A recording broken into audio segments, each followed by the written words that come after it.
Hello students, मैं संजीव मिश्रा अपने YouTube channel पे आप सभी का हार्दिक स्वागत करता हूं। आशा करता हूं आप सब स्वस्थ मस्त और अपनी पढ़ाई में व्यस्त होंगे।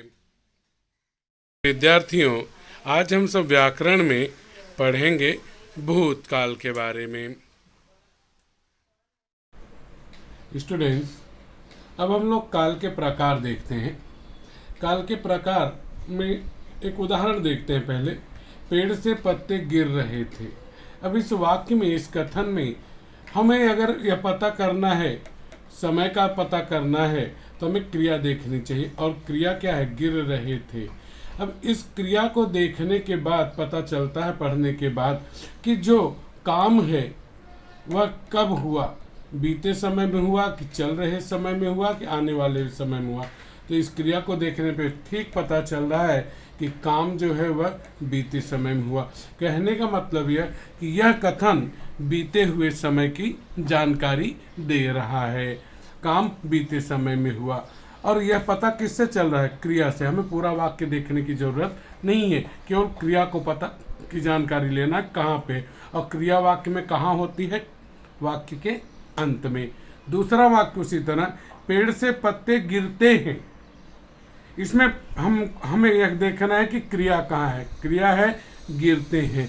अगर हम इस क्रिया को पढ़ते हैं तो हमें पता चलता है कि यहाँ पर क्रिया पढ़ने पे पता चल रहा है कि जो काम है वह चल रहे समय में हुआ। अर्थात पत्तों के गिरने का काम कब हुआ? चल रहे समय में, वर्तमान समय में हुआ, प्रेजेंट टाइम में। इसी तरह से पेड़ से पत्ते गिरेंगे। इसमें अगर हम क्रिया को देखें, गिरेंगे यानी यह क्रिया आने वाले समय की जानकारी दे रही कि आने वाले समय में पत्ते गिरने वाले हैं। तो गिर रहे थे, यह क्रिया बता रही कि काम बीते समय में हुआ। गिरते हैं, यह क्रिया बता रही काम चल रहे समय में हो रहा है। और गिरेंगे, यह क्रिया बता रही कि काम आने वाले समय में होगा। तो इस तरह से इन्हीं तीन समय के, क्रिया मतलब क्या? क्रिया क्या बताती? समय को बताती है। तो जब क्रिया बीते समय को बताए या चल रहे समय को बताए, आने वाले समय को बताए, तो ये तीन समय के तीन रूप जो दिख रहे हैं, इन्हीं तीन रूपों के आधार पे काल के तीन प्रकार होते हैं। उनमें से पहला है भूतकाल। कहते हैं ना कि अरे तू तो भूत है। भूत मतलब बीत चुका। तो भूतकाल, काल मतलब समय, जो बीता समय है। जो जब क्रिया बीते समय को बताएगी तो वहां पे भूतकाल होगा। वर्तमान काल, वर्तमान का होता है चल रहा समय। काल मतलब समय। तो वर्तमान काल वहां होगा जब क्रिया चल रहे समय को बताएगी। ठीक उसी तरह से भविष्य काल मतलब कि जब क्रिया आने वाले समय को बताएगी। तो भूतकाल जो बीता समय को बताए, वर्तमान काल जो चल रहे समय को बताए, भविष्य काल जो आने वाले को समय को बताए। तो इस आधार पे, समय के आधार पर काल के तीन प्रकार हैं: भूतकाल, वर्तमान काल और भविष्य काल। आइए एक एक कालों का परिचय लेते हैं, उनके बारे में विधिवत जानते हैं। निश्चित है कि वहां तक आपको क्लियर हुआ होगा कि हमें वाक्य में क्या देखना? क्रिया देखनी है। क्रिया से क्या पता करना है? कि किस समय को बता रहा है। उसके बाद किस समय में उसे परिवर्तन करना, वो हमें अब सीखना है। तो पहला है भूतकाल। जैसा मैंने कहा, भूत मतलब बीता। क्या है इसकी परिभाषा? कैसे जाने कि यह भूतकाल है? जब क्रिया से बीते समय में काम होने की जानकारी मिलती है, तब वहां पर भूतकाल होता है। यानी क्रिया यह बताए कि यह काम बीते समय में हुआ। जैसे यहाँ पर तीनों उदाहरण में से, तीनों उदाहरण में पत्ते गिरने का काम तीनों उदाहरण में हो रहा है, लेकिन यह क्रिया बता रही कि पत्ते गिरने का काम बीते समय में हुआ है। इस तरह से जब क्रिया बीते समय में काम होने की जानकारी देती है, तब वहाँ पर भूतकाल होता है। कुछ एक उदाहरण देखते हैं और स्पष्ट होगा। पहला, राम ने पढ़ा। दूसरा, राधा खेल रही थी। तीसरा, सुरेश चला गया। चौथा, वे आए थे। पांचवा, वे खा चुके थे। अब यहाँ पर अगर हम देखें, हमारा पहला उदाहरण है, उसमें हमें पता करना है कि अरे यार ये कौन सा काल है। तो हमें देखना है क्रिया। तो क्रिया कहाँ होती? वाक्य अंत में। यहाँ पे पढ़ा। यहाँ राधा खेल रही थी। क्रिया कहाँ है? खेल रही थी। तो हमें क्रिया खोजनी है। इसी तरह से यहाँ पे सुरेश चला गया, यहाँ पे क्रिया क्या है, चला गया। गया का जो मूल रूप है वो है जाना, यानी जाना से क्रिया बनी है गया। जैसे आप लोग डिग्री पढ़ते हैं गो वेंट गान, वैसे ही। अगला है वे आए थे, यहाँ क्रिया क्या है, आए थे। यहाँ पे वे खा चुके थे, क्रिया क्या है, खा चुके थे। अब इन वाक्यों की जो क्रियाओं को अगर हम देखते हैं तो हम एक बात कॉमन में पाते हैं कि पढ़ा, क्रिया बता रही है कि पढ़ने का काम बीते समय में हो चुका है। खेल रही थी, मतलब खेलने का काम बीते समय में हो चुका है। चला गया यानी जाने का काम जो है वो बीते समय में हो चुका है। आए थे, आने का काम बीते समय में हो चुका है। खा चुके थे यानी खाने का काम भी बीते समय में हुआ। तो यहाँ पे जितनी क्रियाएं हैं, पढ़ा, खेल रही थी, चला गया, आए थे, खा चुके थे, ये सब क्या बता रहे हैं कि बीते समय में काम हुआ है। बीते समय में काम होने की जानकारी ये सभी क्रियाएं दे रही हैं। और जब क्रिया बीते समय में काम होने की जानकारी देती है तो वह भूतकाल होती है। यह अभी अभी हम लोगों ने पढ़ा। अब जानते हैं कि यहाँ पे देखेंगे तो पाएंगे कि कुछ काम जो हैं वो पहले हुए हैं, कुछ बाद में हुए हैं। तो इसी आधार पे भूतकाल के 3 प्रकार भी होते हैं। उन 3 प्रकारों को हम लोग देखते हैं। भूतकाल के प्रकार, भूतकाल के 3 प्रकार हैं। पहला है सामान्य भूतकाल। अब कैसे जानेंगे, देखिए मैं यहाँ पे सामान्य भूतकाल की आपको परिभाषा नहीं दूंगा। किसी भी भूतकाल की या भविष्य काल की, वर्तमान काल के किसी भेद की परिभाषा नहीं दूंगा। क्यों? क्योंकि एग्जाम में हमें परिभाषा नहीं लिखनी है, हमें एक काल में से दूसरे काल में उसको बदलना है वाक्य को। तो यहाँ पर मैं आपको यह बताने जा रहा हूँ कि कैसे हम पहचान लें कि यह काल कौन सा है और कैसे हम उसको बदल लें। तो सामान्य भूतकाल कैसे पहचाने कि यह सामान्य भूतकाल है, और जब आप पहचानेंगे कि यह काल कौन सा है तभी आप बदल पाएंगे। जब क्रिया के बाद आ, ए, ई की मात्रा, किसकी, आ, ए, ई की मात्रा लगी हो, तथा ता था, ते थे, ती थी, ती थी की लगा रहता है, तब वहां पर सामान्य भूतकाल होता है। बड़ा आसान है, इनको आराम से आ, ए, ई की मात्रा याद कर सकते हैं आप। यह हम प्रमुख रूप से लगा रहता है और कभी कभी यह भी लगा रहता है। यह रेयर होता है, ध्यान रखेंगे आप, हमेशा इसका उपयोग नहीं करेंगे। अब हम आराम से जान सकते हैं क्रिया को। जैसे यहाँ पे देखें तो पढ़ा, तो यहाँ पे पढ़ जो है वो क्रिया है, उसमें लगा क्या है, आ की मात्रा लगी है। वैसे ही लड़के गए में गए मैंने अभी पहले ही बताया, गए जाना का रूप है, तो यहाँ जा में ए लगा हुआ है, तो जाए नहीं गए होगा उसका। इसी तरह से अगला देखें, बोली, तो यहाँ पे बोल क्रिया है, क्रिया का मूल रूप है और ई उसमें जोड़ा गया है। उसी तरह खेली, खेल यह मूल रूप है क्रिया का, उसमें ई जोड़ा है। अब यह प्रश्न उठता है कि यार कहाँ पर आ की मात्रा जोड़े, कहाँ ए जोड़े, कहाँ ई जोड़े, कहाँ ई जोड़ी। जब वाक्य जो है वह पुल्लिंग एक वचन में रहेगा तब क्रिया में आ जुड़ेगा। जब वाक्य पुल्लिंग बहुवचन होगा तब क्रिया में ए जुड़ेगा। जब वाक्य जो है वह स्त्रीलिंग एक वचन होगा तो क्रिया में ई जुड़ेगा। और जब वाक्य स्त्रीलिंग बहुवचन होगा तो क्रिया के बाद ई जुड़ेगा। यहाँ पे देखेंगे तो राम, यह पुल्लिंग एक वचन है इसलिए क्रिया में आ जुड़ा। यहाँ पे लड़के, यह पुल्लिंग बहुवचन है इसलिए क्रिया में ए जुड़ा। यहाँ पर देखेंगे तो माँ जो है यह स्त्रीलिंग एक वचन है इसलिए यहाँ पे क्रिया में ई जुड़ा। यहाँ लड़कियाँ, यह स्त्रीलिंग बहुवचन है इसलिए ई जुड़ा। तो जब क्रिया के बाद आ, ए, ई की मात्रा लगी हो तो वहां पर सामान्य भूतकाल होता है। या फिर जब क्रिया के बाद ता, था, ते, थे, ती थी लगा रहता है तब वहां पर सामान्य भूतकाल होता है। जैसे राम पढ़, अब यहाँ पे ता था लगाए, राम पढ़ता था, यहाँ ने निकल जाएगा कारक। लड़के जाते थे, माँ धीमे से बोलती थी, लड़कियां खेलती थीं। इस तरह से यहाँ पर ता था ती थी लगा सकते हैं। अब कैसे, यह तो पहचानना भी हो गया। मान लिया कि अगर कोई वाक्य दिया है और आपको दूसरे वाक्य में बदलना है और आपने देखा कि क्रिया के अंत में आ की मात्रा लगी है, तो आप जान गए सामान्य भूतकाल है। जब इसको पहचान गए, दूसरे में परिवर्तन कर सकेंगे। ठीक उसी तरह से जैसे दूसरा कथन दिया है और उस कथन को आपको सामान्य भूतकाल में बदलना है, तो आपको खोजनी क्या है, क्रिया खोजनी है। क्या खोजनी है, उस वाक्य की क्रिया। और क्रिया कहाँ होती है, वाक्य के अंत में होती है। तो वहां पे क्रिया को खोजिए और क्रिया के बाद जो कुछ जोड़ा गया हो उसको आप निकाल करके उसकी जगह पे, अगर पुल्लिंग एक वचन है तो आ लगा दीजिए, पुल्लिंग बहुवचन है तो ए लगा दीजिए क्रिया के बाद, अगर स्त्रीलिंग एक वचन है तो ई लगा दीजिए, अगर स्त्रीलिंग बहुवचन है तो क्रिया के बाद ई लगा दीजिए। आपका सामान्य भूतकाल का वाक्य बन जाएगा। इस तरह से यह सामान्य भूतकाल हुआ। आइए अगला देखते हैं, अपूर्ण भूतकाल।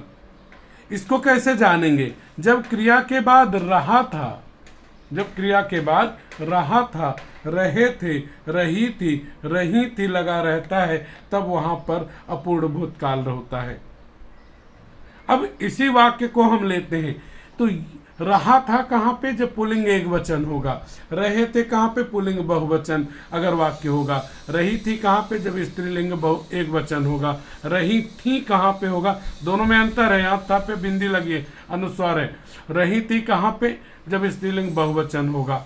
तो वहां पर हम क्रिया के बाद अगर यही लगा देते हैं तो वह वाक्य अपूर्ण भूतकाल बनता है, अगर यह लगा रहता है तो वह वाक्य अपूर्ण भूतकाल रहता है। अब हम ऊपर वाले वाक्य को ही इसमें बदलते हैं। जैसे यह वाक्य दे दिया और आपसे कहा अपूर्ण भूतकाल में बदलिए, राम ने पढ़ा। अब हमें क्या करना है, क्रिया को की जानकारी देना है। यहाँ पे क्रिया की जानकारी में मिला पढ़ा, पढ़ा में दो चीजें हैं, पढ़ मूल क्रिया अलग कीजिए आप, और जो जोड़ा गया उसको अलग। जोड़ा क्या गया था, आ। अब हम अगर अपूर्ण भूतकाल करने जाते हैं तो हम पाते हैं कि क्रिया के बाद हमें रहा था, रही थी, रहे थे और रही थी में से कोई एक लगाना है। अब यहाँ पे अगर देखें तो क्रिया में आ लगा था, यानी ये पुल्लिंग एक वचन था, तो हमारा यहाँ पे रहा था, रहे थे, रही थी में एक लगेगा। और यहाँ पे हम देखते हैं तो पाते हैं रहा था ये पुल्लिंग एक वचन है। इसी को अगर हम अपूर्ण भूतकाल में बदलें तो हम बदलेंगे राम पढ़ रहा था, राम पढ़ रहा था, राम ने पढ़ा का होगा, राम पढ़ रहा। ने कारक है वो निकल जाएगा, ये कारक लगते रहते हैं और निकलते रहते हैं, तो यहाँ पे क्लियर होना चाहिए। राम वैसे ही लिखा, कारक निकाल दिया। अब यहाँ पे पढ़ प्लस आ था, आ मैंने कहा यह किसके लिए है, सामान्य भूतकाल के लिए है, सामान्य भूतकाल बनाने के लिए। तो हमें अपूर्ण बनाना है, तो हमें क्या करना होगा, हमें आ जो बाद में मूल क्रिया के बाद लगा उसको निकालना है और उसकी जगह इनमें से एक जोड़ना है। चूंकि यह वाक्य जो है पुल्लिंग एक वचन था, तो हमने क्रिया के बाद रहा था जोड़ दिया, तो वह बन गया राम पढ़ रहा था, और यह अपूर्ण भूतकाल हुआ। हमने सामान्य भूत से उसे अपूर्ण भूत में बदला। दूसरा लेते हैं, लड़के गए। गए में अब हमको इसे अपूर्ण भूतकाल बदलना है, तो गए में दो है, जा क्रिया का मूल रूप है और ए जोड़ा गया है, तो हम यहाँ पे जा को वैसे ही ले लेंगे और उसके बाद इनमें से कोई एक जोड़ देंगे। तो लड़के एक वचन है, पुल्लिंग की बहुवचन, पुल्लिंग बहुवचन, तो जा वैसे ही लिख दिया यहाँ से उठा के। रहे थे यह यहाँ से जोड़ दिया, क्यों, क्योंकि यह पुल्लिंग बहुवचन वाक्य था। ठीक उसी तरह तीसरे का क्या होगा, माँ धीमे से बोली, यहाँ बोल तक वैसे ही रहेगा। ई जोड़ा क्यों गया था, सामान्य भूतकाल के लिए। अब क्या करना है, अपूर्ण भूतकाल। तो हमारे पास में माँ जो है स्त्रीलिंग एक वचन है, तो हम यह लगाएंगे रही थी, किसके बाद लगाएंगे, क्रिया के बाद। क्रिया क्या है, बोल, तो यहाँ पे माँ धीमे से बोल रही थी, हमने बोल जो मूल रूप था क्रिया का, उसके बाद क्या जोड़ा, रही थी। इसी तरह से चौथे कथन को हम लेते हैं। चौथा था लड़कियां खेली। अब यहाँ पे क्रिया का मूल रूप क्या था, खेल, और उसमें जोड़ा क्या था, ई। हमें इसको निकाल देना है, उसकी जगह पे हमें अपूर्ण भूतकाल करते समय इनमें से, इन चारों में से एक लगाना है। क्योंकि यह वाक्य जो है स्त्रीलिंग बहुवचन है, इस कारण से हमें यहाँ पर रही थी लगाना पड़ेगा। हमने वही किया, लड़कियां खेल रही थी। खेल के बाद जोड़ा रही थी। इस तरह से हम एक काल को दूसरे काल में बदल सकते हैं। जब तक आप काल पहचानेंगे नहीं तब तक आप उसे बदल नहीं सकते। भूतकाल का तीसरा प्रकार पूर्ण भूतकाल। आइए जानते हैं कि कब होगा पूर्ण भूतकाल, कैसे पहचानेंगे पूर्ण भूतकाल, और कैसे किसी कथन को, किसी वाक्य को पूर्ण भूतकाल में बदलेंगे, उसको हम लोग देखते हैं। जब क्रिया के बाद आ था मतलब आ था की मात्रा हो, आ की मात्रा हो, उसके बाद था लिखा हो, चुका था, या फिर क्रिया के बाद चुका था लिखा हो, या फिर लिया था लिखा हो, या फिर ए की मात्रा हो उसके बाद थे लगा हो, या फिर चुके थे हो, या फिर बड़ी की मात्रा लगी हो क्रिया पे और थी लिखा हो, या फिर क्रिया के बाद चुकी थी हो, या फिर क्रिया के बाद ली थी लिखा हो, या फिर क्रिया पे बड़ी की मात्रा हो और थी लिखा हो, या फिर क्रिया के बाद चुकी थी हो और क्रिया के बाद क्रिया के बाद ली और उसके बाद थी हो। देखिए इसमें चुकी थी और चुकी थी में क्या फर्क है। यहाँ पे था पे डॉट लगा है, यहाँ नहीं लगा है, ये ध्यान रखिएगा। यहाँ पे भी उसी तरह बहुत सारे बच्चे कंफ्यूज होते हैं और बोलते हैं सर ये समझा नहीं कैसे। यह जो होता है ये स्त्रीलिंग एक वचन है, यह स्त्रीलिंग बहुवचन। अब जब क्रिया हमारी वह पुल्लिंग एक वचन होगा तो हम पूर्ण भूतकाल बनाते समय उसके बाद आ की मात्रा लगा देंगे या था लगा देंगे, या फिर चुका था क्रिया के बाद लिख देंगे, या क्रिया के बाद हम लिया था लिख देंगे। क्रिया मतलब मूल क्रिया की मैं बात करूंगा। या अगर क्रिया पुल्लिंग बहुवचन हुई तो क्रिया में एक ही मात्रा लगा देंगे मूल क्रिया में और थे लिख देंगे, या फिर क्रिया के बाद हम चुके थे लिख देंगे। या अगर स्त्रीलिंग एक वचन हुआ तो क्रिया में मूल क्रिया में बड़ी की मात्रा लगा देंगे और थी लिख देंगे, या फिर क्रिया के बाद चुकी थी लिखेंगे, या फिर क्रिया के बाद ली थी लिखेंगे, या फिर अगर वह वाक्य जो है स्त्रीलिंग बहुवचन हुआ तो यहाँ पर क्रिया में बड़ी ई लगा देंगे, बड़ी की मात्रा और थी लिख देंगे, या फिर क्रिया के बाद चुकी थी लिखेंगे, या फिर क्रिया के बाद ली थी लिखेंगे। आप सोचेंगे सर ये कैसे कैसे होता है। चलिए हम लोग अपूर्ण भूतकाल किए थे ना, उसी से के उदाहरण से लेते हैं। तो ये अगर लगा रहता है वाक्य में क्रिया के बाद तो वहां पर पूर्ण भूतकाल होता है। अब हम लोग उसी कथन को, उसी वाक्य को लेते हैं जो अपूर्ण भूतकाल में था। अपूर्ण भूतकाल का हमारा पहला उदाहरण था राम पढ़ रहा था। अब वहां पे मैंने आपको बारंबार यह कहा है कि आपको हमेशा मूल क्रिया की बात करनी है। तो यहाँ मूल क्रिया कौन सा है, यहाँ पे है पढ़। ठीक उसी तरह से मूल क्रिया कौन सी हुई, जा। उसी तरह यहाँ मूल क्रिया क्या हुई, बोल। यहाँ पे क्या हुई, खेल। ये हमारी मूल क्रियाएं जो बदलती नहीं। इनमें ये जो दिख रहे हैं आपको, ये सब जोड़े जाएंगे, ये सब जोड़े जाते रहते हैं, लेकिन ये परमानेंट रहते हैं, बराबर। तो करना क्या है, हमारा कथन यह था कि राम पढ़ रहा था।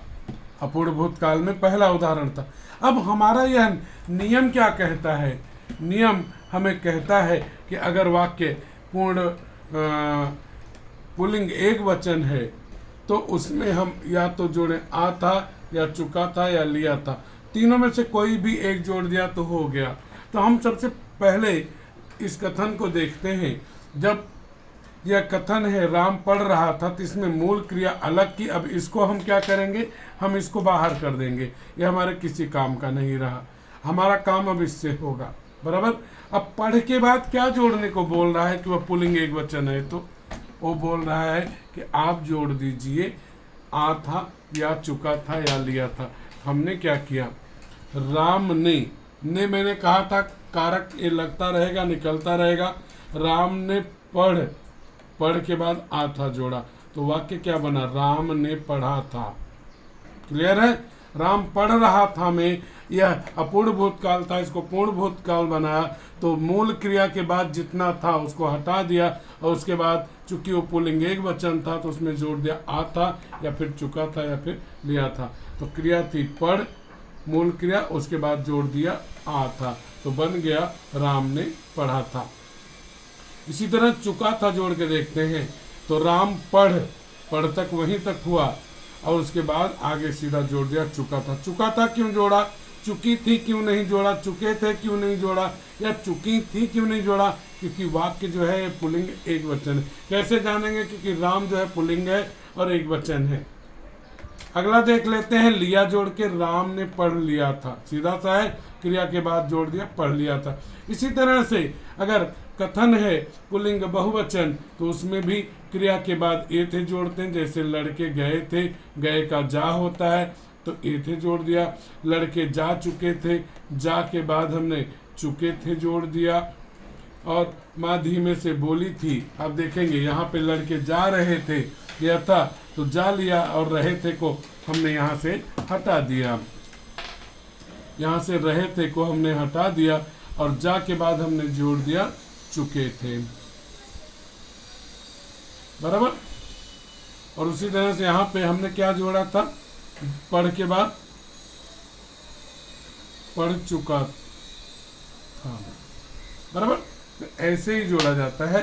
तो लड़के जा चुके थे, यह दूसरा हुआ। अगला हुआ माँ धीमे से बोल रही थी। अब यहाँ पे क्या करेंगे हम लोग, यहाँ पे बोल तो हमारा रहेगा, लेकिन रही थी यह निकल जाएगी, इसके जगह पे हो जाएगा चुकी थी। वही किया है बेटा, यहाँ पे देखेंगे तो वही हमने किया है। यहाँ पे इस उदाहरण में माँ धीमे से बोली थी, तो ई थी लगा दिया, बोल मूल क्रिया थी। उसके अलावा या तो फिर बोल चुकी थी, हमने लिखा बोल चुकी थी। बोल ली थी, यह जो है ऑड हो रहा था इसलिए मैंने उसको नहीं लिया।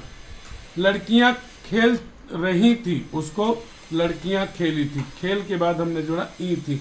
ई थी क्यों जुड़ा, क्योंकि ये स्त्रीलिंग बहुवचन था, ई थी। इसी को हम लिख सकते हैं लड़कियां खेल चुकी थी, तो यहाँ पे देखेंगे तो चुकी थी हो गया आपका, खेल के बाद चुकी थी जोड़ दिया। अगला फिर लिख सकते हैं, उसी को हम लिख सकते हैं लड़कियां खेल ली थी। तो यहाँ पे यह जो तीनों है आपका 1 2 3, इनमें से किसी भी तरह से आप राम पढ़ रहा था का कर देंगे परिवर्तन पूर्ण भूतकाल में, तीनों सही है। कोई एक लिख सकते हैं। इसी तरह से लड़के जा रहे थे, उसके लिए आप इन 2 तरह से कर सकते हैं, चौथा और पांचवा। अगला था माँ धीमे से बोल रही थी, उसके लिए भी छठा सातवां। अंतिम था लड़कियां खेल रही थी, उसके लिए 3 उदाहरणों में से कोई एक ले सकते हैं जो आपको उचित लगे, जो आपको ज़्यादा अच्छा लगे। बच्चों, अगर आपको मेरा वीडियो पसंद आया हो तो वीडियो को लाइक कीजिए, चैनल को सब्सक्राइब कीजिए और कमेंट बॉक्स में जाकर कमेंट में ज़रूर लिखिए कि आपको यह मेरा वीडियो कैसा लगा। अपने सुझाव अवश्य दीजिए।